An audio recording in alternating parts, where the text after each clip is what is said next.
Namaste everyone, I'm your cPanel guide from the YouStable team. Ever opened a spreadsheet and found half the data missing? Or replaced with weird symbols? You didn't delete anything, you didn't even touch the settings, but somehow it's all messed up. Well, that's pretty much what happens when a website's database gets corrupted. The content is still there, but something just doesn't feel right. Instead of calling a developer and paying big bucks, what if I told you you can fix it yourself right from your cPanel? In today's video, I'll show you exactly how to repair your database using phpMyAdmin, step by step. But here's the truth. Even if you repair it today, the real question is, why did it break in the first place? 9 out of 10 times, the issue is poor quality hosting. That's why I always recommend YouStable, the hosting provider that takes speed, uptime, and support seriously. They don't just host your site, they protect your data, back it up, and help you when things go wrong. So, if you're tired of slow, unreliable hosting, check out YouStable. Your future self will thank you. Now, let's dive in and bring your database back to life the smart way.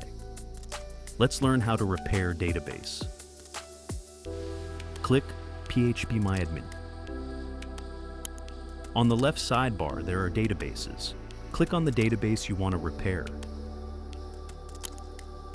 Click to check all the boxes in the table column. Now, click on the drop-down list and select Repair Table. It shows OK for the table which has been repaired. It might give an error message for a few tables. Now, you know how to repair the database. Thank you for watching.